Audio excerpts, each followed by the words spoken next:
ආයුබෝවන් ආදරණීය දුවේ පුතේ ඔබ මේ එක්වී සිටින්නේ ගුරු ගෙදර අධ්‍යාපන වැඩසටහන සමගයි. අද අපි සාකච්ඡා කරන්න බලාපොරොත්තු වෙන්නේ 13 ශ්‍රේණියේ තවත් එක් පාඩමක් පිළිබඳවයි. ඒ තමයි තර්ක ద్వාර. අපි මේ තර්ක ద్వාර ගැන කතා කරනකොට අපිට දුවේ පුතේ විශේෂයෙන් නිපුණතා මට්ටම් දෙකක් යටතේ තියෙන කරුණු සාකච්ඡා කරන්න තියෙනවා. ඒ යටතේන පළවෙනි නිපුණතා මට්ටම වෙන නිපුණතා 3 7 නිපුණතාවය වෙන්නේ ප්‍රතිසම සහ සංඛ්‍යාංක සංඥා භාවිතයේ වෙනස විමසා බලයි යන කරුණයි. නිපුණතාව 3 8 වෙන්නේ යම් ක්‍රියාවලියක් සඳහා පාලනය කිරීම සංඛ්‍යාංක තාක්ෂණය භාවිතා කිරීමේ හැකියාව විමර්ශනය කිරීම යන පිළිබඳවයි. ඒතකොට දුවේ පුතේ දුවල පුතාලට කලින් පාඩමකට සම්බන්ධ වුණා නම් දුවල පුතාලට මතක ඇති දුවල පුතාලට ප්‍රතිසම සංඥාවක් කියන්නේ මොකද්ද? සංඛ්‍යාංක සංඥාවක් කියන්නේ මොකද්ද කියන දේ ඉගෙන ගත්තා. අද මේ පාඩමකට සම්බන්ධ වෙන දුවල පුතාලත් ඉන්න නිසා මම තව දුරටත් මේ ප්‍රතිසම සංඥාවක් හා සංඛ්‍යාංක සංඥාවක් කියන එක පොඩි හැඳින්වීමක් කරලා තමයි අද පාඩම පටන් ගන්නෙ. මොකද අපිට ඒක ඊටාම වැදගත් වෙනවා අද පාඩමේ කොටස් ටික අවබෝධ කරගන්න. අපි බලමු මුලින්ම මොකද්ද මේ ප්‍රතිසම සංඥාවක් සහ සංඛ්‍යාංක සංඥාවක් කියලා කියන්නේ. ප්‍රතිසම සංඥාවක් කියලා කියන්නේ අපි යම්කිසි තොරතුරක් ලබා ගන්න ඕන නැත්නම් යම්කිසි අගයක් සන්තතිකව විචලනය වෙනවනම් ඒ කියන්නේ අපි ලබා ගන්නා යම්කිසි අගයන් දෙකක් අතර තවත් අගයන් කිහිපයක් තියෙනවා නම් අපි ඒ වගේ සංඥාවකට කියන ප්‍රතිසම සංඥාවක් කියලා. මේව සන්තතිකයි. එතකොට දුවේ පුතේ ප්‍රතිසම සංඥාවක් කියලා කියන්නේ මෙන්න මේ ආකාරයේ සංඥාවක්. මේ තියෙන්නේ සයිනාකාර තරංගයක්. එතකොට දුවේ පුතේ අපි මේ තරංගයේ අගයන් දෙකක් ගත්තොත් මේ වගේ මෙතනින් එක අගයකුයි මෙතනින් එක අගයකුයි ගත්තොත් මෙතන තියෙනවා එකට අදාළ 1 වෝල්ටීයතා අගයක්. මෙතන තියෙනවා එකට අදාළ තවත් වෝල්ටීයතා අගයක්. මේ දෙක අතර තවත් අගයන් අපිට ඕනෑ තරම් ප්‍රමාණයක් ලකුණු කිරීමේ හැකියාව තියෙනවා. ඒ කියන්නේ අපි ඕනෑම අගයන් දෙකක් ගත්තොත් ඒ අගයන් දෙක අතර තවත් අගයන් විශාල ප්‍රමාණයක් තියෙනවා නම් අපි ඒකට කියනවා මේක ප්‍රතිසම සංඥාවක් කියලා. එතකොට දුවේ පුතේ මේ ප්‍රතිසම සංඥා වලට උදාහරණ තමයි උෂ්ණත්වය, පීඩනය, ආර්ද්‍රතාවය, ශබ්දය ඔය වගේ දේවල් අපිට උදාහරණ විදියට අරගන්න පුළුවන්. අපි ඊළඟට බලමු මොකද්ද මේ සංඛ්‍යාංක සංඥාවක් කියලා කියන්නේ.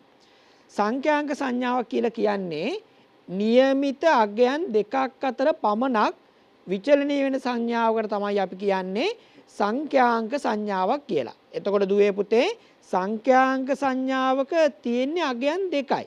ඒ අගයන් දෙක අතර වෙනත් අගයන් එකක්වත් නැහැ. ඒ අගයන් දෙකම පමණයි තියෙන්නේ. අපිට ඒක රූප සටහනකින් බැලුවොත් අපිට මෙන්න මේ වගේ රූප සටහනක් දැක ගන්න පුළුවන් සංඛ්‍යාංක සංඥාවක. එතකොට මේ සංඛ්‍යාංක සංඥාවේ අපි මෙහෙම ස්ථාන දෙකක් ගත්තොත් අගයන් දෙකක් ගත්තොත් මේ අගයන් දෙක අතර තවත් අගයන් නැහැ. මේකත් වෝල්ට් එකයි මේකත් වෝල්ට් එකයි. මේ අතර ගන්න හැම අගයක්ම වෝල්ට් එකයි. ඒ දෙක අතර වෙනසක් නැති වෙලා තියෙන. ඒක නිසා අපිට අගයන් දෙකයි ලැබෙන්නේ මේ 1 සහ බිඳුව කියන එක. එහෙම නැත්නම් උස් සහ පහත්. එහෙම නැත්නම් ඉහළ සහ පහළ. එහෙම නැත්නම් වැඩි සහ අඩු. ඔය වගේ ඔන් හරි ඕෆ්. ඔය වගේ අගයන් දෙකයි අපිට මේකේ ලැබෙන්නේ. මේකට උදාහරණ මම දීලා තියෙනවා. තොරතුරු සම්ප්‍රේෂණය කිරීමේ නිසා පරිගණකවල බහුලව අපි මෙන්න මේ සංඛ්‍යාංක සංඥා පාවිච්චි කරනවා. අපි ඊළඟට බලමු දුවේ පුතේ මේ ප්‍රතිසම සංඥා සහ සංඛ්‍යාංක සංඥා අතර තියෙන වෙනස්කම් මොනවාද කියලා අපි පොඩි සංසන්දනයක් කරලා බලමු. එතකොට දුවේ පුතේ අපිට මුලින්ම දැක ගන්න පුළුවන් ප්‍රතිසම සංඥාවක් කියලා කියන්නේ සන්තතික සංඥාවක්. ඒක සන්තතික වෙන අතර සංඛ්‍යාංක සංඥාවක් කියන එක සන්තතික වෙන්නේ නැහැ. ඒක එක දිගට විචලනය වෙන එකක් නෙමෙයි. ඊළඟ කරුණ දුවේ පුතේ ප්‍රතිසම සංඥාවක අගයන් රාශියක් පවතිනවා. ප්‍රතිසම සංඥාවක අගයන් රාශියක් පැවතුනාට සංඛ්‍යාංක සංඥාවක තියෙන අගයන් දෙකක් පමණයි. මම ඉස්සෙල්ලා කිව්වා වගේ අඩු හෝ වැඩි, ඔන් හරි ඕෆ් හරි, ඉහළ සහ පහළ, එක බිඳුව. ඔය වගේ අගයන් දෙකක් තමයි පාවිච්චි වෙන්නේ. අපි බලමු අපේ ඊළඟ කරුණ මොකද්ද කියන එක. ඊළඟ වෙනස්කම තමයි ප්‍රතිසම සංඥාවක තොරතුරු හැඩය මත රඳා පවතිනවා. මේ තොරතුරු රඳා පවතින සංඥාවේ හැඩය සයිනාකාර තරංග තියෙනවා, කියද්දැති ආකාරයේ තරංග තියෙනවා, ත්‍රිකෝණාකාර තරංග තියෙනවා. එතකොට මෙන්න මේ හැඩය මත තමයි මේ තොරතුරු ටික රඳා පවතින්නේ. හැබැයි ඒ වුණාට සංඛ්‍යාංක සංඥාවක් අපි ගත්තොත් සංඛ්‍යාංක සංඥාවක උස් පහත් අවස්ථාව වෙන්ව හඳුනා ගැනීම මත තමයි මේකේ තරංගයේ තොරතුරු ටික රඳා පවතින්නේ. ඊළඟ කරුණ බලමු දුවේ පුතේ අපි. ඊළඟ කරුණේ අපි කියනවා ප්‍රතිසම සංඥාවක් පරිසරයේ තියෙන විද්‍යුත් ഘോഷාව නිසා. දැන් අපි සංඥාවක් සම්ප්‍රේෂණය කරනකොට පරිසරයේ තියෙන චුම්බක තරංග. ඔය තියෙන තරංගවල බලපෑම නිසා විද්‍යුත් ഘോഷාවක් ඇති වෙනවා. මේ විද්‍යුත් ഘോഷාව නිසා හැඩයේ ලොකු වෙනසක් වෙන්න පුළුවන්. හැඩය වෙනස් වෙන්න පුළුවන්. හැබැයි අපි සංඛ්‍යාංක තරංගයක් බැලුවොත් ඒකේ විද්‍යුත් ഘോഷාව නිසා ඇති වෙන බලපෑම අවමයි. බලපෑමක් ඇති වෙන්නේ නැහැ කියන්න බෑ අපිට. බලපෑමක් ඇති වෙනවා. හැබැයි ඇති වෙන බලපෑම අවම මට්ටමක තමයි පවතින්නේ. අපි යමු පුතේ අපි ඊළඟ කරුණට ප්‍රතිසම සංඥාවක අපිට අගයන් පරාසයක් තියෙනවා. අපිට යම් කිසි පරාසයක් තියෙනවා. මේ ඕන තරම් අගයන් ලබා ගැනීමේ පරාසයක් තියෙනවා. හැබැයි ඒ වුණාට සංඛ්‍යාංක සංඥාවක් සඳහා තියෙන්නේ බිංදුව සහ 1 පමණයි. බිංදුව සහ 1 කියන අගයන් දෙක විතරයි සංඛ්‍යාංක සංඥාවක පාවිච්චි වෙන්නේ. ඊළඟ කරුණ තමයි ප්‍රතිසම සංඥාවක දත්ත තරංගාකාරව සම්ප්‍රේෂණය වන අතර තරංගයක් විදිහට සම්ප්‍රේෂණය වන අතර සංඛ්‍යාංක සංඥාව කොහොමද සම්ප්‍රේෂණය කරන්නේ? ද්විමේ වශයෙන්. ඒතකොට ද්විමේ වශයෙන් තමයි මේකේ සංඥාව සම්ප්‍රේෂණය කරන්නේ. හොඳයි දුවේ පුතේ අපි යමු අපේ ඊළඟ රූපරාමුව වෙත. මේකේ මම දුවල පුතාලට දැක ගන්න පුළුවන් මේකේ සඳහන් කරලා තියෙන මේ විද්‍යුත් ഘോഷාව නිසා මොකද්ද වෙන්නේ කියන එක. දැන් මේ තියෙන සාමාන්‍ය ප්‍රතිසම තරංගයක් සයිනාකාර තරංගයක් තියෙන. එතකොට විද්‍යුත් ഘോഷාව නිසා බලන්න මේක ඇති වෙලා තියෙන වැඩේ මේක මොකද වෙලා තියෙන්නේ? මේක මෙහෙම විචලනය වෙලා විකෘති වෙලා තියෙනවා. එතකොට මේ තරංගයක සෑම තොරතුරක්ම රඳා පවතින හැඩය මත නිසා මේ හැඩේ යම් විකෘතියක් ඇති වුණොත් එහෙම අපි සම්ප්‍රේෂණය කරන තොරතුරු ටික මොනවා වෙන්න පුළුවන්ද? තොරතුරු ටික විකෘති වෙන්න පුළුවන්. ඒත් අපි බැලුවොත් එහෙම සංඛ්‍යාංක සංඥාවක මේ වගේ විකෘතියක් ඇති වෙනවා. මේ වගේ විකෘතියක් ඇති වුණාට ඒක තිරස්ම තමයි. අපිට බලාගන්න මේක තිරස්. ඒකේ තිරස් ගතිය වෙනස් වෙලා නැහැ. හැඩේ මූලික හැඩේ වෙනස් වීමක් වෙලා නැහැ. පොඩි විකෘතියක් ඇති වෙනවා. ඒක නිසා අපිට තොරතුරු සම්ප්‍රේෂණය කරන බොහෝ විට මෙන්න මේ සංඛ්‍යාංක තරංග අපි පාවිච්චි කරනවා සම්ප්‍රේෂණය සහ ගබඩා කිරීමේදී. හොඳයි දුවේ පුතේ අපි යමු අපි ඊළඟ රූපරාමුව වෙත. මේකේ මම පොඩි සඳහනක් කරලා තියෙනවා පාරනායකයක් කියන්නේ මොකක්ද කියන එක. මේ පාරනායකයක් කියලා කියන්නේ යම්කිසි ශක්ති ආකාරයක් තවත් ශක්ති ආකාරයක් බවට පරිවර්තනය කරන්න පුළුවන් ඉලෙක්ට්‍රොනික උපාංගයක්. එක ශක්ති ආකාරයක් තවත් ආකාරයක් බවට පරිවර්තනය කරන්න පුළුවන් ඉලෙක්ට්‍රොනික උපාංගයකට තමයි මේ පාරනායකයක් කියලා කියන්නේ. බලන්න දුවේ පුතේ තියෙන උදාහරණ මොනවාද කියලා. මයික්‍රොෆෝනේ ශබ්ද තරංගයක් වර්ධනය කරනවා.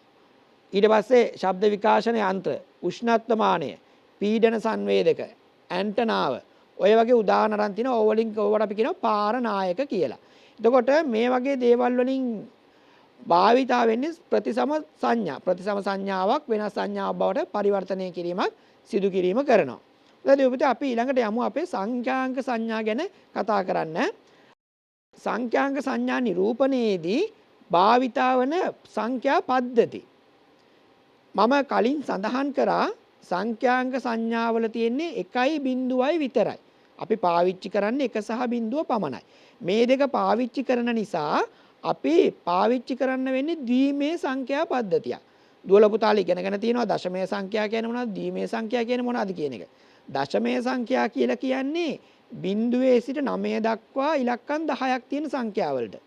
ද්විමේ සංඛ්‍යා කියලා කියන්නේ දෙකට අඩු සංඛ්‍යා. ඒ කියන්නේ බිංදුව සහ 1 පමණයි. එතකොට අපි සංඛ්‍යාංක තරංග වලට පාවිච්චි කරන්නේ මෙන්න මේ බිංදුව සහ 1 කියන ඉලක්කම් දෙක. එහෙම නැත්නම් ද්විමේ සංඛ්‍යා පමණයි.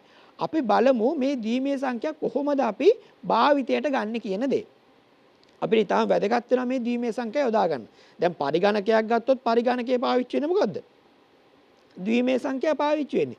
පරිගණකයේ අපි දත්ත ඇතුල් කරන්නේ ද්විමේ සංඛ්‍යා විදියට. පරිගණකයේ එළියට එන්නේ ද්විමේ සංඛ්‍යා විදියට. ඒක අපිට දැක ගන්න පුළුවන් විදිහට ඊට පස්සේ ඒක පරිවර්තනය කරලා අපිට ලබා දෙනවා. මෙහෙම කරද්දී අපිට විශේෂ වාසි කීපයකුත් තියෙනවා. අපි බලමු දුවේ පුතේ අපි කොහොමද ද්විමේ සංඛ්‍යාවක් දශමයේ සංඛ්‍යාවක් බවට පරිවර්තනය කරන්නේ සහ දශමයේ සංඛ්‍යාවක් කොහොමද ද්විමේ සංඛ්‍යාවක් බවට පරිවර්තනය කරන්නේ කියලා. මේක දුවල පුතාලට වැදගත් වෙනවා. මුලින්ම තියෙනවා දුවේ පුතේ දශමයේ සංඛ්‍යාවක් ද්විමේ සංඛ්‍යාවක් බවට පරිවර්තනය කිරීම. මෙතන දැක ගන්න පුළුවන් මේ 22 කියන අගය මම අරගෙන තියෙනවා. අපි ද්විමේ සංඛ්‍යාවක් බවට පරිවර්තනය කරන මේ දශමයේ 22 කියන එක අපි දෙකෙන් බෙදාගෙන යන්න ඕනේ. දෙකෙන් බෙදලා අපි මෙන්න මේ ක්‍රමයේ පාවිච්චි කරන්නේ. අපි මුලින්ම 22 දෙකෙන් බෙදුවාම අපිට ලැබිලා තියෙනවා 11ක්. ඒක ඉතිරි නැතුව බෙදෙනවා. එහෙනම් අපි දෙකෙන් බෙදුවා ඉතිරි නැහැ බිඳුවයි කියලා දැම්මා. ඊළඟට තියෙන්නේ 11. 11 දෙකෙන් බෙදුවාම 11 දෙකට බෙදෙන්නේ නැහැ එකක් ඉතුරු වෙනවා නේද? එතකොට මෙතන ඉන්නේ 11 දෙකට බෙදුවම 5යි එකක් ඉතිරි. ඉතිරි එක ඉස්සරහින් ලියාගත්තා. ආයි අපි මේක බෙදුවා දෙකට. දෙකට බෙදුවාම 5 දෙකෙන් බෙදෙන්නෙත් නැහැ. උත්තරේ එන්නේ 2යි එකක් ඉතිරි වෙනවා. නැවත අපි දෙකට බෙදුවාම 1යි ඉතිරි නැහැ. ඊළඟට අපි මෙන්න මේ පැත්තට මේ සංඛ්‍යා ටික ලියන්න ඕනේ. මේ එකේ සිට මේ පැත්තට අපි සංඛ්‍යා ටික සටහන් කරන මෙන්න මේ ආකාරයට 1 බිංදුව 1 1 බිංදුව 1 බිංදුව 1 1 බිංදුව අපි දානවා යටින් දෙකක් කියලා. ඒ දාන්නේ දෙකෙන් මොකද අදහස් කරන්නේ? දෙකෙන් අදහස් කරන්නේ මේක දෙකේ පාදයේ සංඛ්‍යාවක්. නැත්නම් ද්විමේ සංඛ්‍යාවක් කියන එක තමයි අදහස් කරන්නේ. මම තව එක උදාහරණයක් අරන් තියෙනවා 43 කියන එක. 43 කියන එක මොකද වෙන්නේ අපි දෙකෙන් බෙදුවාම අපිට දෙකට බෙදෙන්නේ නැති නිසා එන්නේ උත්තරේනේ 21යි එකක් ඉතිරි වෙලා තියෙනවා. ඊළඟට අපි 21 කියන එක දෙකෙන් බෙදුවාම 10යි ඒත් එකක් ඉතුරු වෙලා තියෙනවා. 10 දෙකෙන් බෙදුවාම 5යි ඉතිරි වෙන්නේ නැහැ බිඳුවයි. 5 දෙකට බෙදුවාම 2යි එකක් ඉතිරි වෙලා තියෙනවා. 2 දෙකට බෙදුවාම 1යි ඉතිරි වෙලා නැහැ. ඊට පස්සේ අපි මේ සංඛ්‍යා ටික මේ පැත්තට පිළිවෙලට ලියාගත්තාම අපිට එනවා 1 බිංදුව 1 බිංදුව 1 1 දෙවෙනි පාදයට කියන එක තමයි උත්තරයට අපිට ලැබෙන්න ඕනේ. උත්තරය වෙන්න ඕනේ මෙන්න මේ අගය. හොඳයි දුවේ පුතේ අපි දැන් ඉගෙන ගත්ත කොහොමද දශමයේ සංඛ්‍යාවක් ද්විමේ බවට පරිවර්තනය කරන්න කියන එක. අපි ඊළඟට බලමු කොහොමද ද්විමේ සංඛ්‍යාවත් දශමයේ සංඛ්‍යාව බවට පරිවර්තනය කරන්න කියන එක. તો දුවේ පුතේ මෙතන අපි දීලා තියෙනවා ද්විමේ සංඛ්‍යාවක් 1 බිංදුව බිංදුව 1 බිංදුව දෙකේ පාදයට කියන එක. මේ සංඛ්‍යාවේ මෙතන තියෙන දෙකේ බිංදුවෙනි බලය. මෙතන තියෙන දෙකේ පළවෙනි බලය. මෙතන තියෙන දෙකේ දෙවෙනි බලය. මෙතන තියෙන දෙකේ තුන්වෙනි බලය. මෙතන තියෙන දෙකේ හතරවෙනි බලය. ඔය ආකාරයට තමයි මේක බෙදිලා ඇවිල්ලා තියෙන්නේ. දෙකේ බල වලින් අපි ගත්තොත්. මොකද අපි සංඛ්‍යාව බෙදන්නේ දෙකේ ඉලක්කමෙන්. ඒක නිසා මේ දෙකේ බල විදියට තමයි අපිට මෙතනදී ලැබිලා තියෙන්නේ. ඊළඟට දෙවියන් අපි මේක කරන්න ඕනේ මෙතන තියෙන සංඛ්‍යාව අපි අදාළ දෙකේ බලයෙන් ගුණ කරනවා. මේ තියෙන්නේ ඒක. මෙතන තියෙන බිංදුව අපි ගුණ කරලා තියෙනවා දෙකේ බිංදුවෙන් අදාළ බලයෙන්. ඊළඟට මෙතන තියෙන එක ගුණ කරලා තියෙනවා දෙකේ එකෙන්. මෙතන තියෙන බිංදුව ගුණ කරලා තියෙනවා දෙකේ දෙකේ. මෙතන තියෙන බිංදුව ගුණ වෙලා තියෙනවා දෙකේ තුනේ. ඊළඟට මෙතන තියෙන එක ගුණ වෙලා තියෙනවා දෙකේ හතරේ. ඔය විදිහට අපි ගුණ කරගත්තට පස්සේ ඔය ටික එකතු කරොත් අපිට ලැබෙනවා අපේ දශමයේ සංඛ්‍යාව. එතකොට දුවේ පුතේ මෙතන බිංදුවෙනි බලය 1යි බිංදුවෙන් වැඩි කරාම බිංදුවයි. මෙතන දෙකේ පළවෙනි බලය 2යි එකෙන් වැඩි කරාම 2යි. දෙකේ දෙවෙනි බලය 4ක් වඩ වැඩක් නැහැ. මෙතන බිංදුවෙන් ගුණ වෙන නිසා මෙතනත් බිංදුවයි. මෙතනත් බිංදුවෙන් ගුණ වෙන නිසා මෙතනත් අපිට බිංදුවයි ලැබෙන්නේ. මෙතන 2 4 කියන්නේ 16යි. 16කින් ගුණ වුණාම 16යි. ඊට පස්සේ මෙතන අපි 16 සහ මේ දෙක එකතු කරාම අපිට 18 කියන පිළිතුර ලබා ගන්න පුළුවන්. ඔන්න ඕක තමයි දුවේ පුතේ අපේ ක්‍රමවේදයේ ද්විමේ සහ දශමයේ පරිවර්තනය කරන ආකාරය. හොඳයි. අපි යමු අපේ ඊළඟ රූපරාමුව වෙත. මෙන්න මේ ද්විමය නිරූපණයේ තියෙන වාසිය සහ වැදගත්කම මොකක්ද කියන එක. අපි දන්නවා දැන් ඉගෙනගත්ත ආකාරයට දශමය සංඛ්‍යා අපි පාවිච්චි කරලා යම්කිසි සංඥාවක් අපි සම්ප්‍රේෂණය කරන්න ගියොත් අපිට අවශ්‍ය වෙනවා ඉලක්කම් 10ක්. ඒ කියන්නේ එකිනෙකට වෙනස් වෝල්ටීයතාවයන් 10ක් අපි පාවිච්චි කරන්න වෙනවා. යම්කිසි සංඥාවක් දශමය පාවිච්චි කරලා අපි මේ සම්ප්‍රේෂණය කරන්න ගියොත්. හැබැයි අපි ද්විමේ සංඛ්‍යාවක් පාවිච්චි කරොත් අපිට අවශ්‍ය වෙන්නේ වෝල්ටීයතාවයන් දෙකයි. මොකද ඒකේ තියෙන ඉලක්කම් දෙකයි. එක සහ බිඳුව පමණයි. ඒක නිසා අපිට මේක ඊටාම වාසිදායක වෙනවා දත්ත සම්ප්‍රේෂණයේදී සහ දත්ත ගබඩා කිරීමේදී. අපිට අඩු වෝල්ටීයතාවයන් ප්‍රමාණයක් පාවිච්චි කරලා අපිට පුළුවන් දත්ත සම්ප්‍රේෂණය කරන්න සහ දත්ත ගබඩා කිරීම කරන්න. එතකොට අපි මේ ද්විමේ සංඛ්‍යා යොදාගෙන අපි නිෂ්පාදනය කළ දින තාර්ක ద్వාර අපි කියන ලොජික් ගේට්ස් කියලා. මේකෙදි අපි ලොජික් ගේට් එකක් කියලා තියෙන දුවේ පුතේ ඔයගොල්ලෝ පිටතින් බැලුවොත් මේක IC එකක්. මේ IC එකේ ඇතුළ තමයි මෙන්න මේ තර්ක ద్వාර ටික නිෂ්පාදනය කරලා තියෙන්නේ. මේක අපි පාවිච්චි කරන වෝල්ටීයතාවයන් දෙකක් වෝල්ට් 5 සහ වෝල්ට් බිඳුව. වෝල් 5 කියන්නේ 1, වෝල් බිඳුව කියන්නේ බිඳුව. 1 සහ බිඳුව විදිහට ඔන්න වෝල්ටීයතාවයන් දෙක තමයි අපි පාවිච්චි කරලා තියෙන්නේ. මේක යොදාගෙන අපි මූලික තර්ක ద్వාර 3ක් සහ තවත් තර්ක සංයෝජනය කරපු තර්ක පරිපත කීපයක් ගැන අපි මේ පාඩම යටතේ කතා කරන්න බලාපොරොත්තු වෙනවා. අපි බලමු මූලික තර්ක ద్వාර කියන්නේ මොනවාද කියලා. ඊළඟ රූපරාමය මම දුවල පුතාලා පෙන්නලා තියෙනවා. මේක ඇත්තටම IC එකක් කියලා කිව්වනේ මෙන්න මේ වගේ. මෙන්න මේ වගේ IC එකක්. මේ වගේ IC එකක් තමයි දකින්න තියෙන්නේ. IC එක ඇතුලේ මෙන්න මේ වගේ අපිට පේන්න තියෙනවා. මේක තමයි දුවේ පුතේ තර්ක ద్వාරයක් වෙන්නේ. එක එක ආකාරයේ IC නම්බර් කරලා තියෙන එක එක අංක වලින් අපිට IC දැක ගන්න පුළුවන් 74 කාණ්ඩේ ගොඩක් වෙලාට තියෙනවා. ඔය වගේ IC පාවිච්චි වෙනවා. හොඳයි. අපි එහෙනම් දුවේ පුතේ යමු අපේ තර්ක ద్వාර ගැන කතා කරන්න. අපේ පළවෙනි තර්ක ద్వාරය. පළවෙනි තර්ක ద్వාරය තමයි AND ద్వාරය. අපි කියන්නේ AND ගේට් එක කියලා. මේකට අපි තව විදිහකට කියනවා තර්කමය ගුණ කිරීම කියලා. ඒක දුවේ පුතේ මේ ద్వාරය ගැන පැහැදිලි කරන්න මම මෙතන යොදාගෙන දින පරිපත රූප සටහනක්. දැන් මේ පරිපත රූප සටහනේ අනුව මෙතන කෝෂයක් පාවිච්චි කරලා තියෙනවා. ඊළඟට මෙතන විදුලි බුබුලක් තියෙනවා. මෙතන ස්විච් දෙකක් දාලා තියෙනවා. එතකොට දුවේ පුතේ දුවල පුතාලා පැහැදිලි වෙනවා අපි මේ එක ස්විච් එකක් ඔන් කරොත් එක ස්විච් එක සංවෘත කරොත් මේ බල්බ් එක දැල්වෙනවද? මේ බල්බ් එක දැල්වෙන්නේ නැහැ. B කියන ස්විච් එක සංවෘත කරොත් මොකද වෙන්නේ? B කියන ස්විච් එක සංවෘත කරත් බල්බ් එක දැල්වෙන්නේ නැහැ. එහෙනම් මොකද්ද කරන්න ඕනේ? මේ ස්විච් දෙකම සංවෘත කරන්න ඕනේ. ස්විච් දෙකම සංවෘත කරොත් විතරයි මේ බල්බය අපිට දල්වා ගන්න පුළුවන්. එහෙනම් A හා B යන දෙකම මම මෙතන බල්බය දැල්වීම එක කියලා ගත්තොත් එකකින් නිරූපණය කරොත් ස්විච් එක ඔන් අවස්ථාව එක සහ ස්විච් එක ඕෆ් අවස්ථාව බිඳුවෙන් නිරූපණය කරොත් එහෙනම් මෙතනත් එක වෙලා මෙතනත් එක වුණොත් විතරයි අපිට මෙතනත් එක ලැබෙන්නේ බල්බය දැල්වෙන්නේ. ඒ කියන්නේ A හා B දෙකම එක වුණොත් පමණයි අපිට මෙන්න මේ බල්බය දැල්ව ගන්න පුළුවන් වෙන්නේ. මේක තමයි අපේ AND ద్వාරය මගින් කෙරෙන කාර්යය වෙන්නේ. අපි ඊළඟට බලමු මේකේ කොහොමද පරිපත සංකේතය සහ සත්‍යතාව වගෝ සටහන් කරලා තියෙන්නේ කියන එක. මේ තියෙන දුවේ පුතේ පරිපත සංකේතය. මේ තියෙන පරිපත සංකේතය අපි මේ වගේ අර්ධ වෘත්තාකාර කොටසක් තමයි පරිපත සංකේතය විදිහට ඇඳලා තියෙන්නේ. මේකේ ප්‍රධානයන් දෙකක් තියෙනවා මේ විදිහට A සහ B කියලා. ප්‍රතිදානයක් තියෙනවා Z කියලා. එතකොට මේකට අපි දුවේ පුතේ සංකේතය කියලා කියනවා. අපි එතකොට AND ගේට් නිරූපණය කරන්න මෙන්න මේක තමයි පාවිච්චි කරන්නේ. ඊළඟට දුවේ පුතේ මෙතන තියෙනවා මම ඉස්සෙල්ලා ලියාගත්ත අර එක බිඳුව කියලා දැම්මනේ. ඒක අපි වගුවක් ආකාරයට දක්වලා තියෙනවා. මේකට අපි කියනවා සත්‍යතා වගුව කියලා. මේකට අපි කියන්නේ මොකද්ද? සත්‍යතා වගුව කියලා. එතකොට මේකේ දැක ගන්න පුළුවන් A සහ B කියන දෙකම බිඳුව කියන්නේ ස්විච් දෙකම විවෘත අවස්ථාව. ඒ අවස්ථාවේදීත් Z එක බිඳුවයි. බල්බය දැල්වෙන්නේ නැහැ. A බිඳුවයි B එක වුණත් මොකද එක ස්විච් එකක් විතරයි සංවෘත කරලා තියෙන්නේ බල්බය දැල්වෙන්නේ නැහැ. මෙතනත් එක ස්විච් එකක් විතරයි සංවෘත කරලා තියෙන්නේ. මෙතනත් බල්බය දැල්වෙන්නේ නැහැ.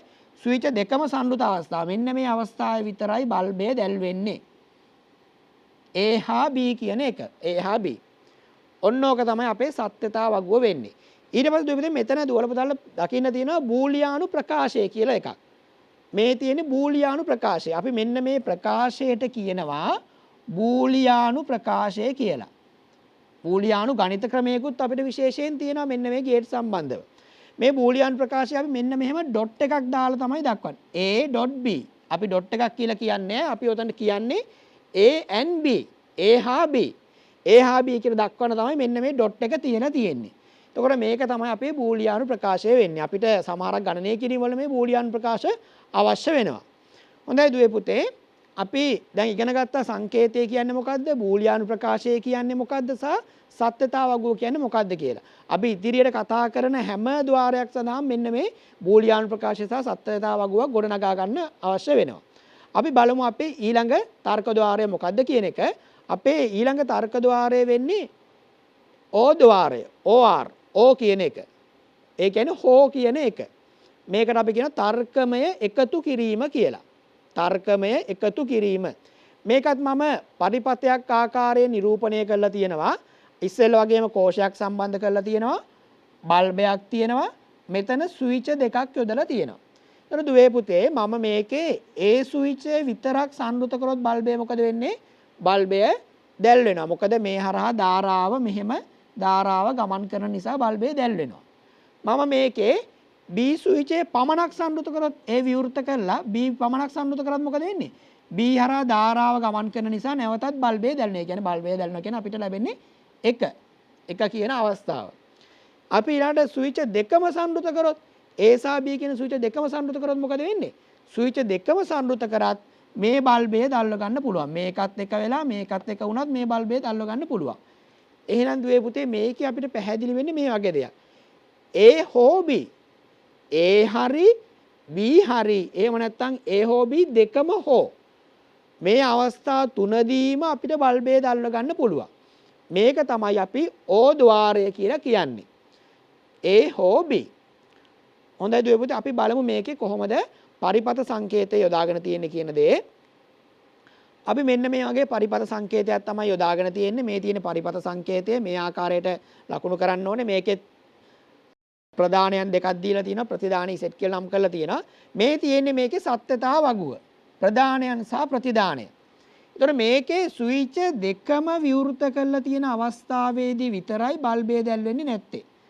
අනිත් සෑම අවස්ථාවකදීම මොකද වෙන්නේ? බල්බය දැල්වෙනවා. ඒ කියන්නේ අපිට ප්‍රතිදානයක් ලබා ගන්න පුළුවන් අනෙත් සෑම අවස්ථාවකදීම. දුරබදල් පැහැදිලි ඇති බිංදුව එක වුණත් එක වෙනවා. එක බිංදුව වුණත් එක වෙනවා. දෙකම එක වුණත් එක වෙනවා. බල්බය දැල්ව ගන්න පුළුවන්. මේක අපි බූලියානු ප්‍රකාශයක් විදිහට සටහන් කරන්නේ මෙන්න මෙහෙමයි. Z1 කියන එක සමාන වෙනවා A ධන B ට. මේ O ගේට් එක දක්වන්න තමයි ධන කියලා තියෙන්නේ. මේක ඇත්තටම අපි ඉගෙන ගත්ත එකතු කිරීම අපි සාමාන්‍යයෙන් කතා කරන එකතු කිරීමට වඩා පොඩ්ඩක් වෙනස්. මෙතන තියෙන්නේ වෙන අදහසක්. මේ ධන ලකුණෙන් කියන්නේ සහ A හෝ B. A හෝ B කියන තමයි කියන්නේ. නැත්නම් කියනවා A O B කියන එක අපි ඉංග්‍රීසියෙන් කියන්න පුළුවන්. ඒක දුවේ පුතේ අපි බලමු අපේ ඊළඟ තර්ක ద్వාරය පිළිබඳ. අපි මූලික තර්ක ద్వාරයන් 3ක් ගැන සාකච්ඡා කරනවා කියලා කිව්වනේ. මේ තියෙන්නේ අවසාන තර්ක ద్వාරයේ මූලික තර්ක ద్వාරයන් වලින්. මේකට අපි කියනවා not ద్వාරය කියලා. not තර්කමය අපවර්තකය. අපවර්තකය කියන්නේ මොකද්ද? අපි දෙන දේ නෙමෙයි ලැබෙන්නේ අපිට අනිත් පැත්ත. අපවර්තනයකට ලක් වෙලා ලැබෙන්නේ. ඒතර මේකෙත් දුවේ පුතේ මේ පරිපතයක් මම ලකුණු කරලා තියෙනවා. අපිට මේ පරිපතයෙන් තේරුම් ගැනීමේ හැකියාව තියෙනවා කොහොමද මේ ගේට් එක වැඩ කරන්නේ කියන එක. දැන් මෙතන මේ බල්බයට සමාන්තරගතව ස්විචයක් යොදලා තියෙනවා. මේ බල්බයට සමාන්තරගතව ස්විචයක් යොදලා තියෙනවා. මේ ස්විචය විවෘත වෙලා තියෙන වෙලාව මොකද්ද වෙන්නේ? ස්විචය විවෘත වෙලා තියෙන අවස්ථාවේදී බල්බය දැල් වෙනවා. මොකද මේ හරහා ධාරාවක් ගමන් කිරීම සිදු වෙනවා. බල්බය දැල් වෙනවා. අපි ස්විචය සංවෘත කරොත් මොකද වෙන්නේ?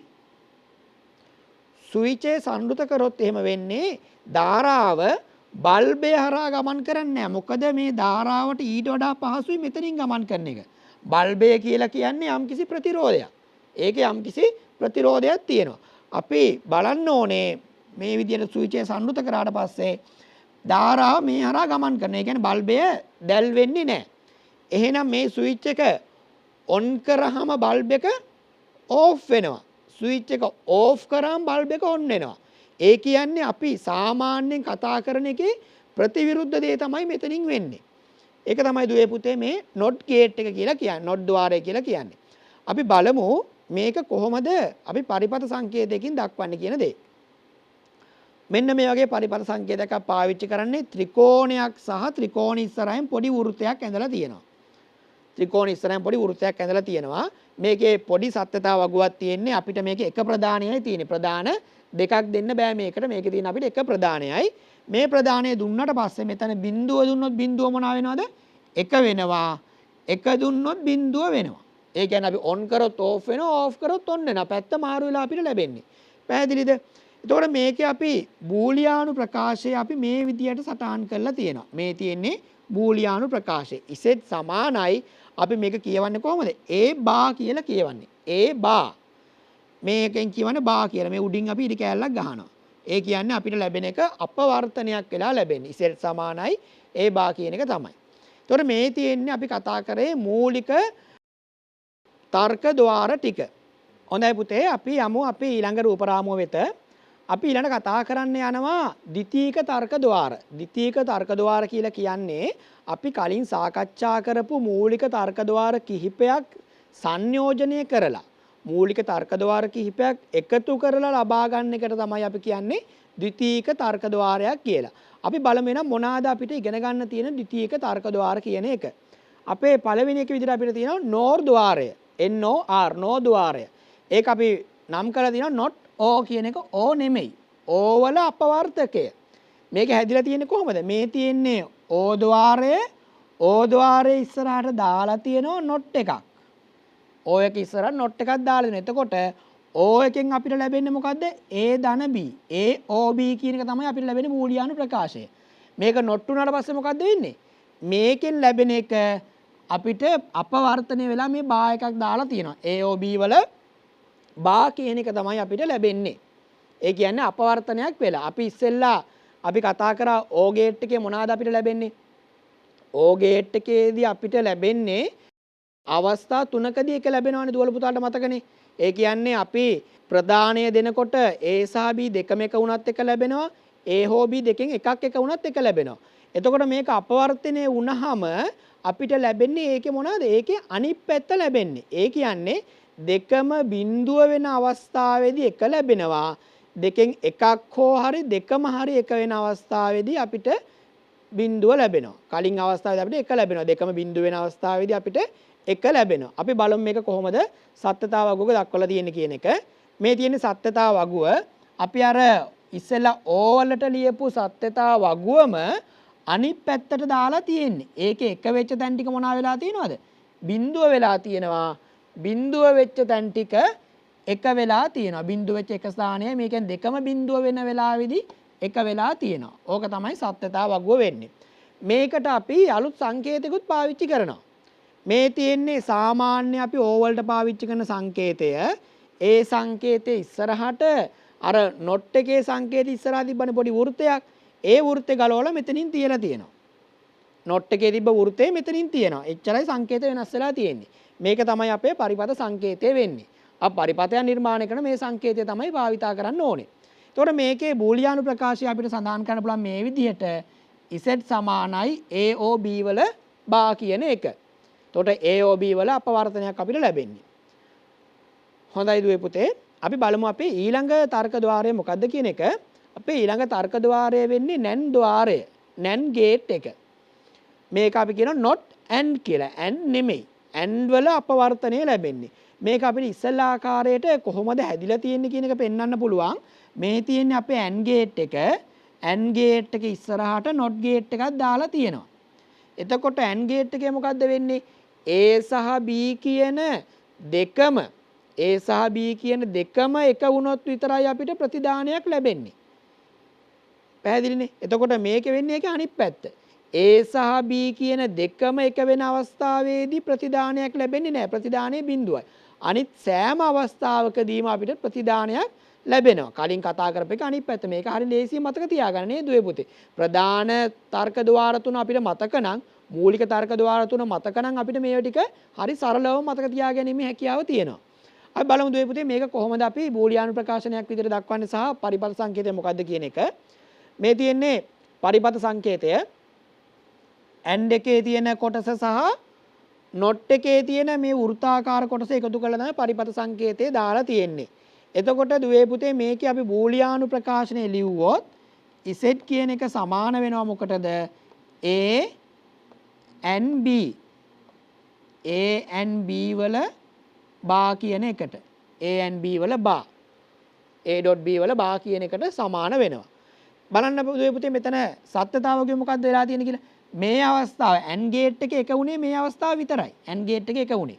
දැන් NAND ගේට් එකේ මොකද වෙලා තියෙන්නේ? NAND ගේට් එකේදී අනිත් සෑම අවස්ථාවකම අපිට එක ලැබිලා මේ අවස්ථාවේදී විතරක් බිඳුව ලැබිලා තියෙනවා. ඕක තමයි NAND ගේට් එකේ තියෙන විශේෂත්වය වෙන්නේ. අපිට බිඳුව වුණාමත් එක ලැබිලා තියෙනවා. හොඳයි දුවේ පුතේ. අපි යමු අපේ ඊළඟ තර්ක ద్వාරය වෙත. ඊළඟ තර්ක ద్వාරයේ XOR කියන එක. අපි මේකට කියනවා exclusive O කියලා. exclusive O. XO කියන එක exclusive කියන තමයි කෙටි කරලා X අකුරක් දාලා තියෙන XO කියන එක. සමහරක් වෙලාවට මේක ඉස්සරහට E අකුරක් දාලා තියෙන අවස්ථා තියෙනවා. EXOR කියලා තියෙන අවස්ථා තියෙනවා. මේ XOR ద్వාරයේ වෙන්නේ මොකද්ද? අපි අර කලින් කතා කරපු O ద్వාරයේම පොඩි වෙනසක් කරලා තමයි මේකේ තියෙන්නේ. O ద్వාරය දුවල පුතාලා මතක නම් ඒකේ අපිට එක ආපු අවස්ථා තුනක් තිබ්බා. ඒ කියන්නේ දෙකෙන් එකක් හරි එක වෙනකොට එක ආවා. එහෙම නැත්නම් දෙකම එක වෙනකොට එක ආවා. දැන් මේකෙදී XO ద్వාරය අපිට එක ලැබෙන්නේ වෙනස් තත්වයන් වලදී පමණයි. ඒ කියන්නේ A හා B එකිනෙකට වෙනස් ප්‍රදානයන් ලබා දෙනකොට තමයි අපිට මේකේ ප්‍රතිදානයේ විදියට එක කියන එක ලැබිලා තියෙන්නේ. මේ දෙක සමාන වෙන අවස්ථාව බලන්න. A හා B සමාන වෙනවා මෙතනදි බිඳුවයි. මෙතනත් A හා B සමානයි. මෙතනදි මොකද ආදිනේ? මෙතනදි බිඳුවයි. ඒ කියන්නේ ප්‍රදානයන් දෙක එකම જાතිය නම් බිඳුවයි. ප්‍රදානයන් දෙක වෙනස් නම් එකයි. ඕක තමයි මේ XOR ගේට් එකේ තියෙන විශේෂත්වය වෙන්නේ. මේකේ අපි බූලියානු ප්‍රකාශය ලියනකොට මෙතන O විදියටම ලියලා මෙතන අපි පොඩි වෘත්තයක් අඳිනවා ධන ලකුණ වටේට. මේක තමයි අපි බූලියානු ප්‍රකාශනයේ විදියට ලියන ක්‍රමය වෙන්නේ. මෙන්න මේක. මේ තියෙන්නේ මෙතන අපි සාමාන්‍ය විදියට O ගේට් එකේ තියෙන්නේ A ධන B කියන එකනේ. A O B කියන එකනේ. ඒක වටේට මෙහෙම වෘත්තයක් ලකුණු කරලා තියෙනවා. ඕක තමයි ලියන සංකේතය වෙන්නේ. හොඳයි දුවේ බලමු අපේ අවසාන ద్వාරය වන XNOR ద్వාරය වෙත. XNOR ద్వාරය. XNOR ద్వාරය කියලා කියන්නේ XOR ద్వාරයේ not එක. XOR ద్వාරය අපවර්තකයට තමයි අපි XNOR කියලා කියන්නේ. මේ තියෙන්නේ XOR ගේට් එකේ සංකේතය. ඒක ඉස්සරහට not ගේට් එකේ බිඳුව දාලා තියෙනවා. ඒක දැම්මම අපිට ලැබෙන්නේ A ධන B වල බා කියන එක ලැබෙන්නේ බූලියානු ප්‍රකාශනයේ විදිහට. මේකේ y කියලා අරන් තියෙන්නේ A ධන B වල බා කියන එක තමයි අපිට ලැබිලා තියෙන්නේ. එතකොට මේකේ අපි බැලුවොත් එහෙම සත්‍යතා වගුව මේකේ සත්‍යතා වගුවේ බලන්න එක වෙලා තියෙන මොන අවස්ථා දෙකේදීද? එක වෙලා තියෙන අවස්ථා දෙකක් තියෙනවා අපිට. එක වෙලා තියෙන මොන අවස්ථා දෙකේදීද? එක වෙලා තියෙන්නේ ප්‍රදානයන් දෙකම සමාන වෙනකොට. ප්‍රදානයන් දෙකම සමාන වෙනකොට ප්‍රතිදානය එකයි. ප්‍රදානයන් දෙක අසමාන වෙනකොට ප්‍රතිදානය බිඳුවයි. දැන් කලින් අපි කතා කරපු XOR ගේට් එකේ මොකද උනේ? ප්‍රදානයන් අසමාන නම් එකව සමාන නම් බිඳුව වුණා. මේකේ අනිත් පැත්ත. ප්‍රදානයන් සමාන නම් එකයි, ප්‍රදානයන් අසමාන නම් බිඳුවයි. ඒක තමයි දුවේ පුතේ මෙන්න මේ XOR ගේට් එක කියලා කියන්නේ. හොඳයි දුවේ පුතේ අපි දැන් අපි අද කතා කරා මෙන්න මේ ප්‍රධාන තාර්කක ద్వාර පිළිබඳව. අපි තව දුරටත් ඉගෙන ගමු මේවා යොදලා තව මොනවාද නිපදවලා තියෙන දේවල් කියලා. ඊළඟට දුවේ පුතේ මම මෙතන අරන් තියනවා සංයෝජනය කරපු තර්ක පරිපතයක්. මේ තර්ක පරිපතය අපි පොඩ්ඩක් බලමු විසඳලා අපිට මොකද්ද ලැබෙන සත්‍යතා වගුව කියන එක. අපි සත්‍යතා වගුව ගොඩනගලා බලමු මේ පරිපතේට. මෙතන දුවල පුතාලා දැක් ගන්න පුළුවන් AND ගේට් දෙකක් තියෙනවා, NOT ගේට් එකක් තියෙනවා, OR ගේට් එකක් තියෙනවා. එතකොට ප්‍රධාන තර්ක ద్వාර තුනක් තමයි පාවිච්චි කරලා තියෙන්නේ. මෙතන A සහ B කියලා ප්‍රධානයන් දෙකක් දීලා තියෙනවා. A සහ B කියලා ප්‍රධානයන් දෙකක් දීලා තියෙනවා. මම මෙතන දාගන්නම් මේක A මේක B මෙතනත් A B අග්‍රය කියලා දාගන්නකො අග්‍ර ටික. මෙතන මම අග්‍රයට තව අකුරක් දාගන්නම් මේක C අග්‍රය මේක D අග්‍රය කියලා දාගන්නම්. කෙලවරේ අපිට Z අග්‍රය කියන එක දීලා තියෙනවා. මම මෙතන සත්‍යතා වගුවක් ඇඳ ගන්නම් මෙහෙම A B C D සහ Z වශයෙන්. අපි බලමු මේකට අගයන් ටික ඇතුළත් කරලා අපිට මොන වගේ අගයක්ද අවසානයේදී ප්‍රතිදානයේදී ලැබෙන්නේ කියලා. අපි මේක ලියා ගන්න ක්‍රමයක් තියෙනවා. අපි ලියන මුලින්ම ලියනවා බිංදු දෙකක්. ප්‍රධානයන් දෙක නම් බිංදු 2යි 1 2යි. මේ පැත්ත ලියන්නේ බිංදුවයි 1යි බිංදුවයි 1යි කියලා ලියන්නේ. දැන් මෙතන ප්‍රධානයන් දෙකක් තියෙන නිසා මම ওই විදිහට ඔක ලියාගත්තා. ඊට පස්සේ අපි බලමු මේ අගයන් වලදී මොකද්ද වෙන්නේ කියන දේ.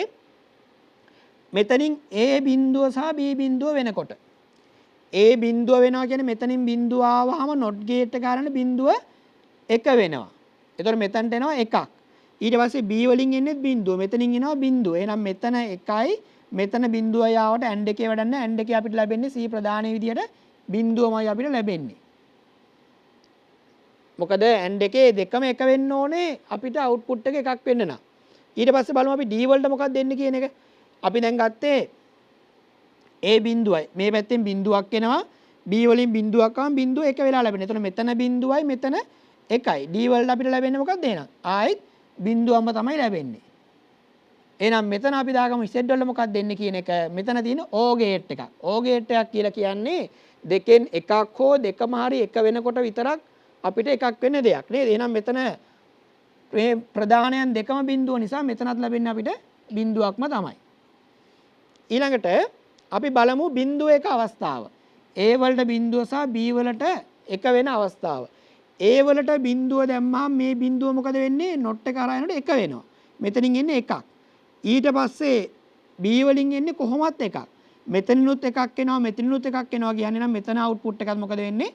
එකක් වෙනවා. C වල අපිට එකක් ලැබෙනවා. ඊට පස්සේ අපි D වල මොකක්ද එන්නේ කියලා බලමු. මෙතනින් එන්නේ බිඳුවයි මේ බිඳුව මෙහෙම මෙතනට එනවා. මෙතනින් බිඳුව එනවා නම් දුවේ පුතේ මේ පැත්ත කතා කරලා තේරුම මොකුත් නැහැ. මොකද AND වල එකක් හරි බිඳුව නම් මෙතන අවුට්පුට් එක කොහොමද මොකද වෙන්නේ? අවුට්පුට් එක බිඳුවක් වෙනවා. එහෙනම් මෙතන අවුට්පුට් එක බිඳුවක් වෙලා තියෙනවා. එහෙනම් මෙතන O ගේට් එකේ බැලුවොත් අපි මෙතනින් එනවා එකක් මෙතනින් එනවා බිඳුවක්. එකයි බිඳුවයි ආවහම මෙතන අවුට්පුට් එක නම් එකක් වෙනවා. ඔන්න ඔය විදිහට එනවා. හොඳයි අපි බලමු ඊළඟට මෙන්න මේ අවස්ථාව. එක සහ බිඳුව කියන අවස්ථාව අපි ඊළඟට බලමු. එක සහ බිඳුව. A වලට එකක් එනකොට මෙතනින් එක බිඳුව වෙලා මෙතන බිඳුවක් වෙනවා. B වලින් එන්නේ බිඳුවයි බිඳුවයි බිඳුවයි මෙතන C වල බිඳුවම තමයි. D වල බලමු මොකක්ද වෙන්නේ කියලා. A වලින් එනවා එකක්. A එක මෙතනට සම්බන්ධ වෙනවා. B වලින් එනවා මොකද්ද බිඳුවක්. B වලින් එන බිඳුව මෙතන not gate එක හරහා යනකොට එකක් බවට පත් වෙනවා. එහෙනම් A වලින් එකයි B වලින් එකයි ආවා කියන්නේ D වලටත් එන්නේ එකක් විදියට එනවා අපිට. එහෙනම් මෙතන O gate එකේ C වල බිඳුව සහ D වල එක આવොත් output එක අපිට නැවතත් එකක් ලැබෙනවා. ඊළඟට අපිට තියෙනවා දෙකම එක වෙන අවස්ථාව. A එක වුණොත් එහෙම මෙතන not gate එක කරා එනකොට ඒක බිඳුව වෙනවා. මෙතනින් B වලින් එක එනවා. මෙතන බිඳුවයි මෙතන එකයි ආව කියන්නේ මෙතන නැවතත් බිඳුවයි ලැබෙන්නේ අපිට. ඊට පස්සේ D වල බැලුවොත් එහෙම මේක එක આવොත් එහෙම එකක් එලින්ම ලැබෙනවා AND gate එකට. B වලින් එන එක මෙතන not gate එක කරා යනකොට මොකද වෙන්නේ? බිඳුව බවට පත් වෙනවා. බිඳුව බවට පත් වෙලා මෙතනට ලැබෙනවා. ලැබුණා මෙතන එකයි බිඳුවයි කියන්නේ මෙතන බිඳුවයි. එහෙනම් මේකේ C සහ D දෙකම බිඳුවයි කියන්නේ මෙතන output එකත් බිඳුවයි. ඔන්න ඔය වගේ සත්‍යතාවක් ගුවක් අපිට ලැබිලා තියෙනවා. එහෙනම් දුවේ පුතේ මේ තියෙන අපි කලින් කතා කරපු ගේට් එකක් තමයි මෙතන ලැබිලා තියෙන්නේ. ඒ කියන්නේ ඉන්පුට් දෙකම අසමාන වෙනකොට ප්‍රධානයන් දෙකම අසමාන වෙනකොට ප්‍රතිධානය එකක් ලැබිලා තියෙනවා. මම හිතනවා දුවල පුතාලට අවබෝධයක් ලැබෙන්නේ නැති කියලා කොහොමද අපි සත්‍යතාවක් ගුවක් ගොඩ නගා ගන්න කියන එක. අපි බලමු ඊළඟට අපි කොහොමද මේ සංඛ්‍යාංග නැත්තම් මෙන්න මේ තර්ක ద్వාර ඉදිරියටත් පාවිච්චි කරලා තියෙන්නේ කියන එක. අපි යමු අපේ ඊළඟ රූප රාමුව වෙත. අපි ඊළඟ කතා කරනවා දුවේ පුතේ අනුක්‍රමික තර්ක පරිපත. අනුක්‍රමික තර්ක පරිපත කියලා කියන්නේ අපි දැන් දන්න සාමාන්‍ය පරිපතවල මතකයක් තියාගන්න විදිහක් නැහැ. අපි කලින් කතා කරපු එකේ මතකයක් තියාගන්න විදිහක් නැහැ. අපි කලින් කතා කරපු තර්ක ద్వාරවල. දැන් එතකොට මෙන්න මේ තර්ක ద్వාර යොදාගෙන අපි හදලා තියෙනවා පිළිපොළ කියලා එකක්.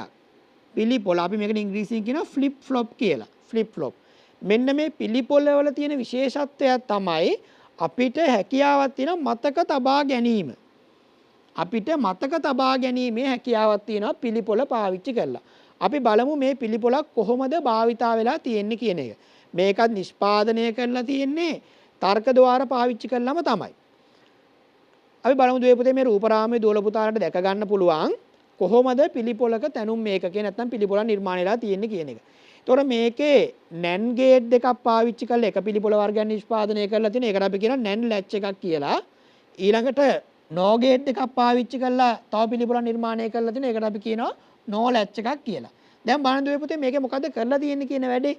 මේකේ බලන්න මේකේ ප්‍රතිදානය නැවත ලබා දීලා දින අනිත් එකේ ප්‍රදානය වෙත. ඒතකොට මේකේ යම්කිසි ප්‍රතිදානයක් දුන්නොත් ඒක අනුව තමයි මේක ක්‍රියා කරන්නේ. මේකෙන් යම් කිසි ප්‍රතිදානයක් දුන්නොත් ඒ ප්‍රතිදානය අනුව තමයි මේක ක්‍රියා කරන්නේ. ඒක නිසා මේකෙන් අපිට ලැබිලා තියෙනවා මතක තබා ගැනීමේ හැකියාවක්. මේකට අපි විශේෂ නමක් කියනවා SR පිළිපොළ කියලා. set reset flip flop කියන එක. set reset SR පිළිපොළ කියන දේ. මේකෙත් ඒ විදිහට තමයි අපිට සම්බන්ධ කරලා තියෙන්නේ. මේ ආකාරයට මෙහෙන් ලබා දුන්නාට පස්සේ මෙතන ප්‍රතිදානය මේකට ලබා දීලා තියෙනවා. මේකේ ප්‍රතිදානය මේකට ලබා දීලා තියෙනවා. ඔන්න ඔය වගේ පරිපත්‍යක් අපි නිර්මාණය කරගත්තොත් අපිට හැකියාව තියෙනවා අපි යම් ලබා දෙන යම් කිසි සංඥාවක් මතක තබා ගන්න. ඊළඟ දුවේ පුතේ මේ පිළිපොළ වර්ග අපි තවදුරටත් කීපයක් කතා කරලා බලමු මොනවාද තව ඉස්සරහට අපිට ඉගෙන ගන්න තියෙන පිළිපොළ වර්ග කියන එක. ඊළඟට දුවේ පුතේ අපි ඊළඟට තියෙන පිළිපොළ වර්ග ඉගෙන ගන්න කලින් අපි බලමු මේකේ මොකද්ද මේ සත්‍යතා වගුව කියන එක. මේකේ සත්‍යතා වගුවේ විශේෂත්වයක් තියෙනවා. මේ සත්‍යතා වගු දෙක ලබා ගන්න අපි මීට වඩා වෙනස් සත්‍යතා වගුවක් ලියලා ඒකේ අනවශ්‍ය ටික ඉවත් කළා තමයි මේ සත්‍යතා වගුවක් ලබාගෙන තියෙන්නේ. මේකේ බලන්න නැන් සඳහා නැන් ලැච් එක සඳහා මෙන්න මෙහෙමයි. බිඳුව වෙනකොට අපි ඒක නොතකා හරිනවා. බිඳුව වෙනකොට වෙන අවස්ථාව තමයි නොතකා හරින හේතුව Q සහ Q බා කියන ප්‍රතිදානයන් එකිනෙකට සමාන වෙනවා. ඒක නිසා අපි මේ අවස්ථාව නොතකා හරිනවා. ඊළඟට මෙතන පෙර තත්ත්වය කියලා දාලා තියෙනවානේ. මේ පෙර තත්ත්වය කියලා දාලා තියෙන්නේ මොකද්ද? මෙතන ලැබිච්ච සිග්නල් එකම තමයි නැවතත් මෙතනින් ලැබෙන්නේ. මෙන්න මේකට අපි කියනවා මතක තබා ගැනීම කියලා. ඒ කියන්නේ මේ ලැබිච්ච සිග්නල් එකම එක වෙන අවස්ථාවෙදිත් අපිට ලැබෙනවා ඒ සිග්නල්. ඒ කියන්නේ මෙතන තිබ්බ එකේ මතකයක් තමයි මෙතන ලැබෙන්නේ. ඕකට අපි කියනවා මතක තබා ගැනීමේ අවස්ථාව කියලා. ඒ වගේම තමයි නෝ ලැච් එකේ. නෝ ලැච් එකේ බිඳුව තමයි පෙර තත්ත්වය වෙලා තියෙන්නේ. ඒකයි මේ දෙකේ ප්‍රධාන වෙනස. එක වෙන එක මොකද වෙලා තියෙන්නේ? එක නොතකාරණ. ඒ කියන්නේ සෙට් එකට එක සහ රීසෙට් එකට අපි එක දෙන අවස්ථාවේදී Q සහ Q බා කියන ප්‍රතිදානයන් දෙක සමාන වෙලා තියෙනවා. ඒක නිසා අපි ඒක නොතකා හැරලා තියෙනවා. ඊළඟට බිඳුව දෙන අවස්ථාව මෙන්න මේ පෙර තත්ත්වය. මේ බිඳුව එක කියන තත්ත්වය මෙතනත් ලැබිලා තියෙනවා. පෙර තත්ත්වයක් මේකට කියනවා මතක තබා ගැනීමේ අවස්ථාව කියලා. ඕක තමයි දුවේ පුතේ SR පිළිපොලක සත්‍යතා වගුවක් වෙන්නේ කොහොමද මතක තබා ගන්න කියන දේ. අපි ඊළඟට යමු ගටිකා සහිත පිළිපොල. ගටිකා සහිත පිළිපොල. මේකට කියනවා අපි ක්ලොක් ෆ්ලිප් ෆ්ලොප් එකක් කියලා. ඒ කියන්නේ මේකේ විශේෂත්වයක් තියෙනවා. දැන් සාමාන්‍යයෙන් SR පිළිපොලක නම් අපිට යමක් මතක තියාගන්න දුන්නාම අපි ප්‍රදානය ලබා දුන්න සැනින්ම අපිට අනිත් පැත්තට ප්‍රතිදානය ලැබෙනවා. ප්‍රදානය ලබා දුන්න ගමන්ම අපිට අනිත් පැත්තට ප්‍රතිදානය ලැබෙනවා. හැබැයි මේ ගටිකා සහිත පිළිපොලක අපිට අවශ්‍ය වෙලාවේදී විතරක් ප්‍රතිදානයක් ලබා ගන්න පුළුවන්. කියන්නේ අපිට ඕන වෙලාවට විතරක් ප්‍රතිදානයක් ලබා ගැනීම හැකියාව තියෙන. ඒක තමයි මේ ගටිකා සහිත පිළිපොලේ වැදගත්කම වෙන්නේ. අපිට අවශ්‍ය අවස්ථාවකදී පමණක් අවශ්‍ය අවස්ථාවවලදී පමණක් අපිට ප්‍රතිදානයක් ලබා ගන්න පුළුවන්. අපි බලමු මේක කොහොමද නිර්මාණය කරලා තියෙන්නේ කියන එක. මේක නිර්මාණය කරලා තියෙන්නේ මෙතන අපි ඉස්සෙල්ලා ඉගෙන ගත්ත නැන් ලැච් එක සහ නෝ ලැච් එක. මේ දෙකට තව කොටසක් එකතු කරලා තියෙනවා. මෙතනින් තව මෙන්න මේ වගේ කොටසක් එකතු වෙලා තියෙනවා. මේ තියෙන්නේ ගටිකා ස්පන්දය. CK කියලා දාලා තියෙන්නේ මේ. මේකට අපි කියනවා ගටිකා ස්පන්දයක් කියලා. එතකොට මේකේ සිග්නල් එක අපි දීලා තියෙද්දී අපි මේ ගටිකා ස්පන්දයට මෙතනින් සිග්නල් එකක් දුන්නොත් තමයි අපිට මේ පැත්තෙන් ප්‍රතිදානයක් ලබා ගන්න පුළුවන් වෙන්නේ. අපි මේ ගටිකාවට සංඥාවක් ලබා දුන්නොත් විතර මේ පැත්ත අපිට ප්‍රතිදානයක් ලබා ගැනීමේ හැකියාව තියෙන්නේ. හොඳයි දුවේ පුතේ, ඕක තමයි අපි කියන්නේ ගටිකා සහිත ස්පන්දයක් කියලා. හොඳයි දුවේ පුතේ, අපි ඊළඟට යමු මේකේ සත්‍යතා වගුව මොන වගේද කියලා බලන්න. මේ සත්‍යතා වගුවේ ටිකක් ලොකු සත්‍යතා වගුවක් දැක ගන්න පුළුවන්. මේකේ මම විශේෂ ස්ථාන දෙකක් තියෙනවා. ඒ ස්ථාන කියන්නම්. මේ පෙර තත්ත්වය කියලා කියන්නේ ඔක්කොම මතක තබා ගැනීම අවස්ථා. මෙන්න මේ අවස්ථාව බලන්නකෝ. මේ තියෙන ගටිකා ස්පන්දය එක වෙන අවස්ථාවේදී තමයි අපිට ප්‍රතිදානයක් ලැබෙන්නේ. මේ තියෙන නැන් දෙකක් සඳහා.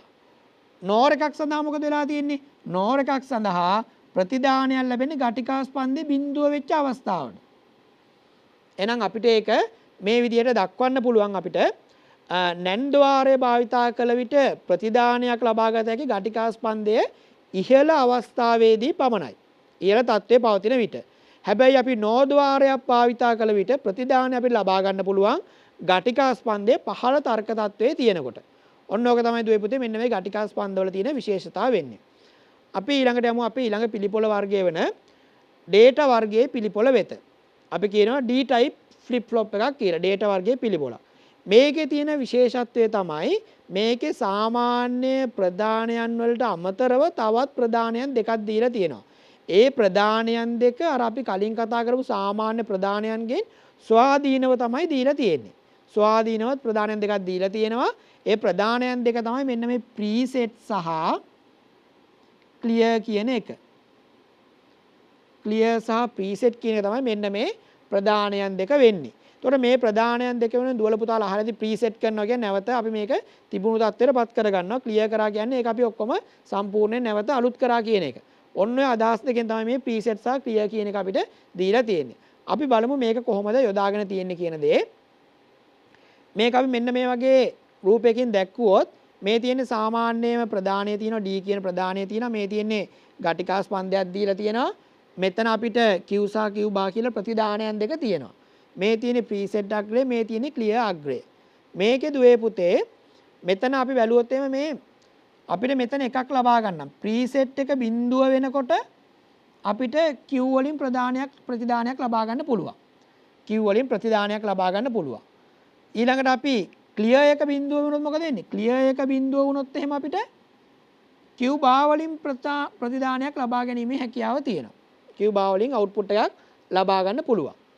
හොඳයි දුවේ පුතේ මේකත් අපි පාවිච්චි වෙන එකක් ගොඩක් වෙලාවට අපිට මොකක් හරි පරිපතයක් නැවත තිබූ තත්ත්වයට පත් කරගන්න මෙන්න මේ වගේ පිළිපොළක් පාවිච්චි කරන්න වෙනවා. හොඳයි දුවේ පුතේ මෙන්න මේ පිළිපොළ වර්ග පාවිච්චි කරලා අපි නිර්මාණය කරලා තියෙන සප්ත දර්ශකය කියන එක. 7 segment කියන එක 7 segments කියන සප්ත දර්ශකය මේකේ තියෙන ඉහළට ගණනයක් පාවිච්චි කරලා තියෙන මේ පිළිපොළ වර්ග යොදාගෙන ඉහළට ගණනයක් පාවිච්චි කරලා තියෙනවා. සප්ත දර්ශකය කියන එක දුවල පුතාලා දැකලා ඇති ඕන තරම් අපි කැල්කියුලේටර් එකක් ගත්තත් ඔරලෝසුවක් ගත්තත් නොයෙකුත් උපකරණවල තියෙන දර්ශකවල තියෙන මෙන්න මේ ආකාරයේ සප්ත දර්ශකයක්. සප්ත දර්ශකයක් තියෙනවා. ඒකෙන් අපිට පුළුවන් දශමයේ සංඛ්‍යා නිරූපණය කරන්න. බිංදුවේ සිට 9 දක්වා ඕනෑම ඉලක්කමක් අපිට නිරූපණය කිරීමේ හැකියාව තියෙනවා. ඒතකොට මේ වල තැනුම් මේකකේ වෙන්නේ මෙන්න මේ පිළිබොල තමයි. එහෙනම් දුවේ පුතේ අපිට අද විශේෂයෙන් කතා කරන්න තියෙන ඔන්න ඔය කරුණු සම්බන්ධව තමයි තර්ක ద్వාර සම්බන්ධයෙන් අපි ඊළඟට යමු අපේ පසුගිය විභාග ප්‍රශ්න කීපයක් වෙත කොහොමද අපි මේ ගැටලු වලට මුහුණ දෙන්නේ කියලා බලමු. මම අරගෙන තියෙනවා 2015 උසස් පෙළ ප්‍රශ්නය. 2015 උසස් පෙළ ප්‍රශ්නය MCQ ප්‍රශ්නයක්. අපි බලමු ප්‍රශ්නය කියවලා රූපයේ දැක්වෙන සංයෝජන තර්ක පරිපතයේ ප්‍රතිදානය සඳහා නිවැරදි සත්‍යතා වගුව කුමක්ද කියලා අහලා තියෙනවා. නිවැරදි සත්‍යතා වගුව අහලා තියෙන්නේ. අපි බලමු මේකට. මෙතනින් A ආවනම් මෙතනට එන්නේ මොකද්ද? A බා කියන එක. මෙතනින් B ආවම මෙතනින් අපිට B කියන එක ලැබෙනවා. එතකොට AND ගේට් එකක් තිබ්බොත් අපිට මෙතනින් ලැබෙනවා අපි බූලියානු ප්‍රකාශ ලියාගත්තොත් A bar dot B කියලා ලැබෙනවා බූලියානු ප්‍රකාශනය. ඊට පස්සේ මෙතනින් ආයි not එකක් කරා ගියාම A bar dot B වල සම්පූර්ණ බා එකක් ලැබෙනවා. මේ තියෙන බූලියානු ප්‍රකාශනය. අපිට බූලියානු ප්‍රකාශනය අත්‍යවශ්‍ය වෙන්නේ නැහැ මේක විසඳ ගන්න. අපි බලමු සත්‍යතාව වගුව මාර්ගයෙන් කොහොමද මේක විසඳන්නේ කියලා. මම දුවල පුතාලා දැන ගැනීම පිණිස මේ ලියලා පෙන්නන බූලියානු ප්‍රකාශනයක් කොහොමද ගොඩනගා ගන්න කියන දේ. අපි බලමු මේක අපි මෙතන මේ තියෙන වගුවෙම අපි මේ පැත්තෙන් ලියාගමු මෙතන ලැබෙන ප්‍රධානයන් මොනවාද කියලා. A බිඳුව සහ B බිඳුව වෙන අවස්ථාවේ. A බිඳුව වුණොත් එහෙම මෙතනින් බිඳුව මොනවා වෙනවද? not gate එක කරා ගියාම බිඳුව එක බවට පත් වෙනවා. B වල බිඳුව උනොත් මෙතනින් බිඳුවක් එනවා. මෙතන එකයි මෙතන බිඳුවයි කියන්නේ මෙතනින් එන්නේ මොකද්ද අපිට?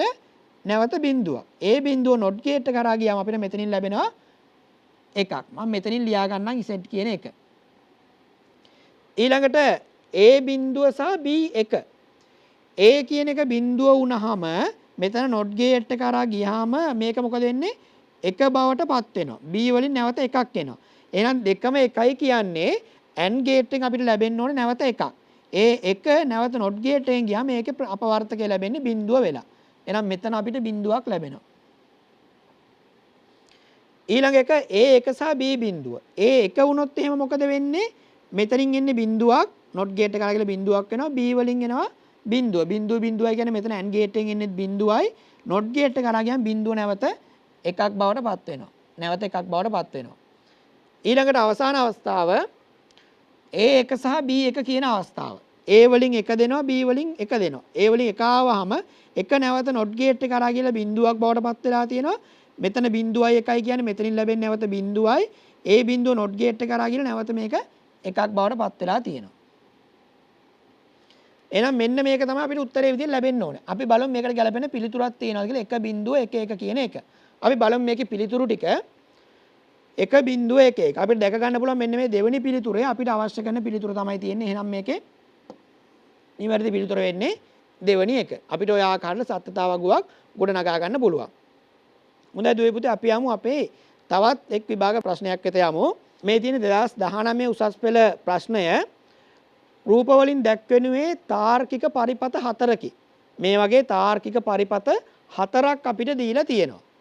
ඊළඟට අපි බලමු ප්‍රශ්නේ කියවලා ප්‍රශ්නේ දීලා තියෙනවා ස්විච් දෙකක් ආධාරයෙන් පාලනය වන විදුලි බුබුලක් ස්විච් දෙකම විවෘතව හෝ ස්විච් දෙකම සංවෘතව පවතින විට ස්විච් දෙකම විවෘතව තියෙනකොට හරි ඒ කියන්නේ එක ආවත් එක වෙන්න ඕනේ බිඳුව ආවත් එක වෙන්න ඕනේ. ඕකනේ නේද අපිට ලැබෙන්න ඕනේ.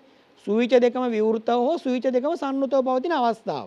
එහෙනම් මෙන්න මේ අවස්ථාව තියෙන මේ සඳහා භාවිතා කළ හැකි තර්ක පරිපතය සෝ පරිපතය තමයි අහන්නේ.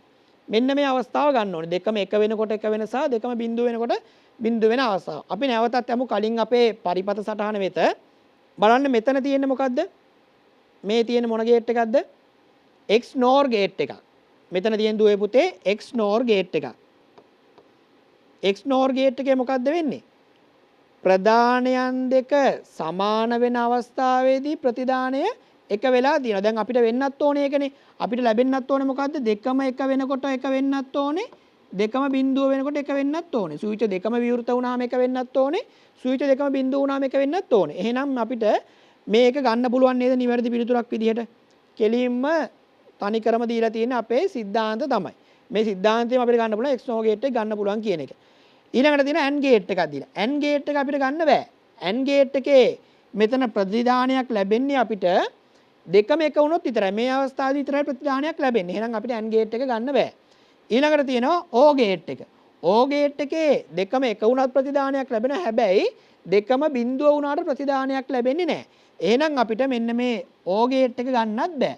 ඒතර මේ දෙකම අපිට එන්නේ නැහැ. අවසානයේ බලමු අපිට සංයෝජන තර්ක පරිපතයක් දීලා තියෙනවා. මේකේ අපි බලමු දෙකම එක හා දෙකම බිඳුව අවස්ථාව බලමු. මේකට එක දුන්නොත් එහෙනම් මොකද්ද වෙන්නේ? මෙතනින් බිඳුව වෙනවා. මෙතනින් y වලට එක දුන්නත් ඒකත් මොකද වෙන්නේ? මෙතනින් යනකොට බිඳුව වෙනවා. දෙකම බිඳුව වුණා මෙතනින් එන්නේ කීයද? මෙතනින් එන්නේ බිඳුවක්. දෙකම බිඳුව වුණා මෙතනින් බිඳුවක් එනවා. ඊට පස්සේ මේකේ මෙතනට දෙන්නේ එක මෙතනට එක දෙන්නේ. මෙහෙම එක එක දුන්නා මෙතනින් එනවා එකක්. එහෙනම් මේකේ මොකද වෙන්නේ? බිඳුව එක කියන්නේ O ගේට් එකෙන් අපිට නැවත එකක් ලැබෙනවා. එහෙනම් ඒක හරි නේද දුවේ පුතේ? මෙතනත් එක දෙනවා මෙතනත් එක දෙනවා. දෙකම එක දෙන්න අවස්ථාවේ අවුට්පුට් එක අපිට එකක් ලබා ගැනීමේ හැකියාව තියෙනවා. ඊළඟට අපි බලමු මේකට බිඳුව දුන්නොත් මොකද වෙන්නේ කියලා. මෙතනින් බිඳුව දෙනවා මෙතනින් බිඳුව දෙනවා.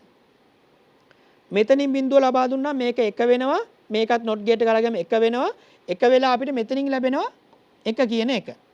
මෙතනින් බිඳුව දුන්නා මේකත් බිඳුව නිසා මෙතනින් ලැබෙන්නේ අපිට බිඳුව කියන එක. ඊළඟට දුවේ පුතේ මෙතන එකයි බිඳුව යවම නැවතත් අපිට එක කියන එක ලබා ගන්න පුළුවන්. එහෙනම් මේ අවස්ථාව තෘප්ත වෙනවා. එහෙනම් දුවේ පුතේ අපිට මෙන්න මේ දෙක තමයි ගන්න පුළුවන් මේකේ පිළිතුරු විදිහට. A සහ D කියන එක අපිට පිළිතුරු විදිහට අරගන්න පුළුවන්. නිවැරදි පිළිතුරු විදිහට අපිට මෙන්න මේ A සහ D කියන එක තෝරා ගැනීමේ හැකියාව තියෙනවා. අපිට සත්‍යතාව වගුවෙන් තමයි මේ තේරීම කරගත්තේ. හොඳයි දුවේ පුතේ අපි අද දවසේ කතා කරේ මූලික වශයෙන්ම තර්ක ద్వාර සහ ඒ සම්බන්ධ භාවිතයන් ගැන කතා කරා. ඊට අමතරව ප්‍රතිසම සහ සංඛ්‍යාංග සංඥා කියන්නේ මොකක්ද කියන එකත් මම දුවල පුතාලට මතක් කරලා දුන්නා.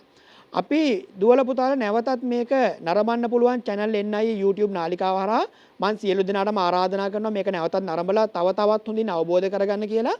එහෙනම් දුවේ පුතේ අපි නැවතත් මෙවැනි වැඩසටහනේ හමු වෙන තුරු ඔබ සියලු දෙනාටම ආයුබෝවන්.